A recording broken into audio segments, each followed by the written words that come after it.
From Wits and Weights, I'm Philip Pape, and this is Nutrition Science Daily, bringing you the latest in nutrition, fat loss, and health science all in under 5 minutes. Today we're diving into NAD supplements, one of the hottest trends in anti-aging science. NAD is short for nicotinamide adenine dinucleotide. Say that 3 times fast. And it is a molecule critical for cellular energy and repair. But can taking supplements like NMN or NR, which we'll talk about soon, really help you slow the aging process? Let's break down the science, the claims, and what you need to know before jumping on the NAD bandwagon. First, let's start with what NAD actually does. NAD is a coenzyme found in all living cells. It's essential for converting the food you eat into energy your cells can use.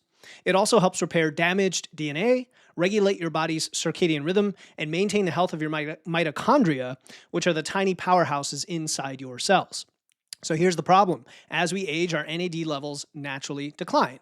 Studies suggest that by the time you hit your 50s, your NAD levels could be nearly half of what they were in your 20s. Scientists believe this decline is linked to many aspects of aging, including reduced energy, cognitive decline, and slower recovery from stress or injury. This is where NAD supplements come in.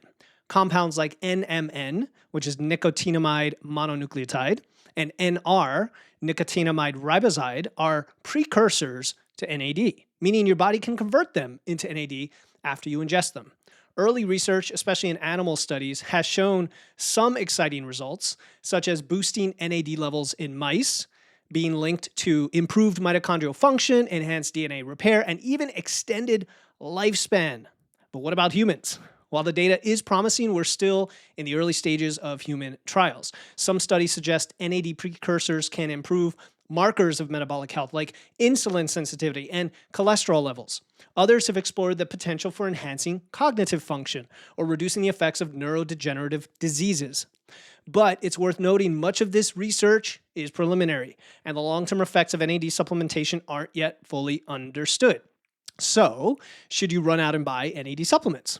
Not so fast. I would categorize this among the many supplements that are pricey and have not proven themselves worth buying just yet. Consider these 3 points. Number one, you can boost your NAD levels naturally. Like many things where we take supplements for, lifestyle can actually be the solution.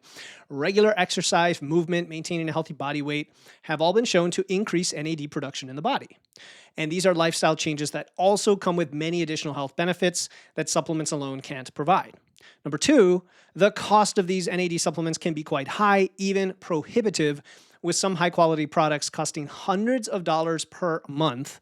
And number three, there is no one-size-fits-all solution because NAD supplements could be beneficial for some people, maybe with specific health concerns. They're unlikely to be a game changer for everyone, if not most people. So let's talk about the risks. It's always important to do that. I think risks get sugar-coated often in this industry. And while these supplements are considered generally safe, potential side effects like mild nausea, fatigue, headaches have been reported.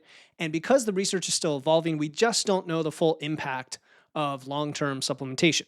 Now, if you're curious about NAD supplements, here's what I'd recommend. First, consult a healthcare provider before starting any new supplement, especially if you're already taking medications or managing chronic conditions. And then second, focus on lifestyle habits first. Incorporate regular physical activity, including strength training and walking. A balanced diet rich in niacin-containing foods like chicken, tuna, mushrooms, and adequate sleep, which all support your body's natural ability to produce NAD. So the bottom line here is that NAD supplements are an exciting area of research. I'm as excited as the next person to see these interesting things being explored with benefits for aging and overall health. But like most supplements as well, they're not a magic bullet.